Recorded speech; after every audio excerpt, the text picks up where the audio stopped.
திமுக கூட்டணியில் தமிழகம் மற்றும் புதுவை மாநிலங்களில் உள்ள 40 தொகுதிகளுக்குமான தொகுதி பங்கீடு திருப்திகரமாக முடிந்துவிட்டது என்று முதலமைச்சர் ஸ்டாலின் பெருமிதத்துடன் கூறினாலும் கூட அக்கூட்டணிக்குள் சலசலப்பும் முணுமுணுப்பும் உறக்க கேட்க தொடங்கி இருக்கிறது.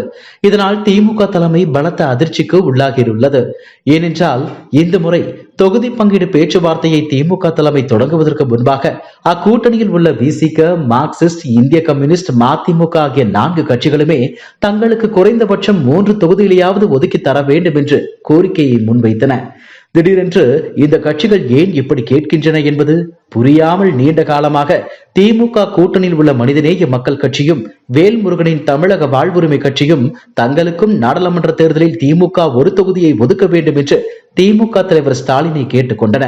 ஒருவேளை பாஜக கூட்டணியில் இருந்து அதிமுக வெளியேறி விட்டதால் எங்களுக்கு இன்னொரு பெரிய கட்சியின் கதவும் திறந்தேதான் இருக்கிறது என்பதை மறைமுகமாக உணர்த்தும் விதமாக திமுக கூட்டணி கட்சிகள் அத்தனையும் இப்படி கூடுதல் தொகுதிகளை எதிர்பார்த்தனவா, அல்லது ஏற்கனவே போட்டியிட்ட தொகுதிகளின் எண்ணிக்கை குறைந்துவிடக் கூடாது என்பதற்காக அதிக தொகுதிகளை கேட்டு திமுகவுக்கு நெருக்கடி கொடுத்தனவா என்பது தெரியவில்லை.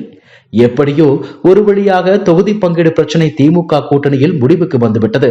இதில் ஆச்சரியமான விஷயம் என்னவென்றால், நாடாளுமன்ற தொகுதி ஒதுக்கீடு செய்யும்படி கேட்ட அத்தனை கட்சிகளையும் அறிவாலயத்திற்கு வரவழைத்து திமுக பேச்சுவார்த்தை நடத்தியதுதான்.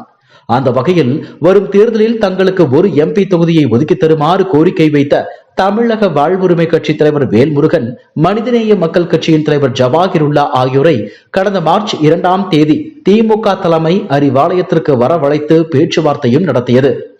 ஆனால் பேச்சு நடந்ததோடு சரி, இந்த இரு கட்சிகளுக்கும் ஒரு தொகுதியை கூட திமுக ஒதுக்கவில்லை.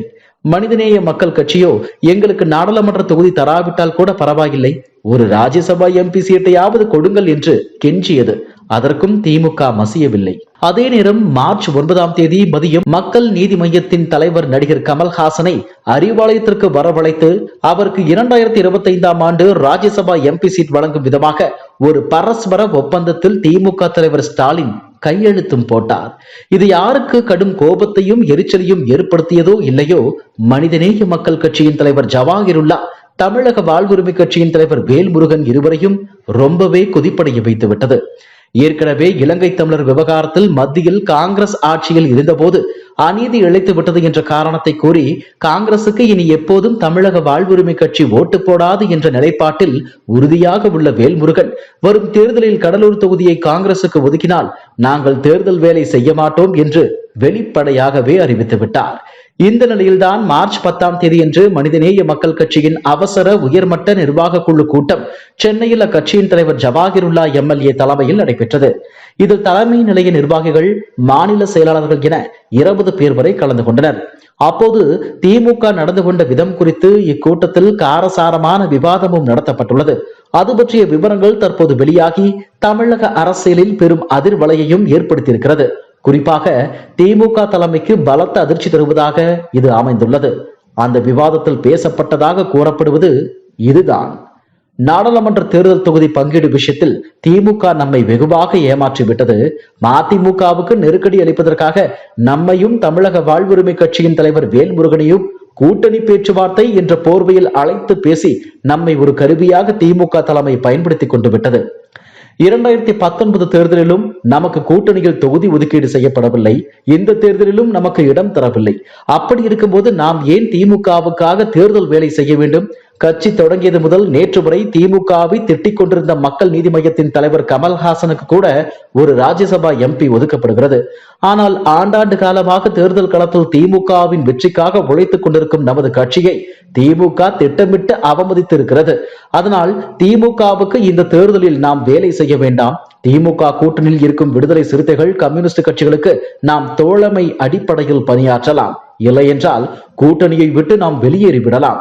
இப்படி மாவட்ட நிர்வாகிகள் அத்தனை பேருமே திமுக தலைமை மீது கடுமையான கொந்தளிப்பில் இருப்பதால் கட்சியின் அவசர செயற்குழு கூட்டத்தை வரும் 13ஆம் தேதி திருச்சியில் கூட்டுவதற்கு மனிதநேய மக்கள் கட்சி முடிவெடுத்திருக்கிறது. இக்கூட்டத்தில் 3 விதமான முடிவுகள் எடுக்கப்படலாம் என்று கூறப்படுகிறது. ஏற்கனவே தீர்மானித்தது போல் திமுக கூட்டணிக்கு ஆதரவாக தேர்தல் பணிகளில் ஈடுபடாமல் மனிதநேய மக்கள் கட்சி ஒதுங்கிக் கொள்ளலாம், அல்லது முழுவதுமாக நாடாளுமன்ற தேர்தலை புறக்கணிக்கலாம். இல்லை என்றால் அதிமுக கூட்டணியில் இணைந்து வரும் தேர்தலில் ஒரு தொகுதியை கேட்டு வாங்கி போட்டியிடலாம். ஆனால் இதில் மூன்றாவது முடிவை மனிதநேய மக்கள் கட்சி எடுக்குமா என்பது சந்தேகம்தான்.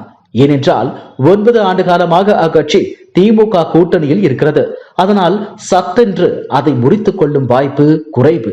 எது எப்படி இருந்தாலும் தங்களுக்கு ஒரு எம்பி சீட்டை திமுக தலைமை ஒதுக்காததால் மனிதநேய மக்கள் கட்சியும் தமிழக வாழ்வுரிமை கட்சியும் மனம் நொந்து போய் இருப்பது நிஜம். அது வரும் தேர்தலில் எதிரொலிக்குமா என்பதை பொறுத்திருந்துதான் பார்க்க வேண்டும். இதுபோன்ற செய்திகளை மேலும் தெரிந்து கொள்ள எங்களது யூடியூப், ஃபேஸ்புக் மற்றும் ட்விட்டர் ஆப்களை சப்ஸ்கிரைப் செய்யவும்.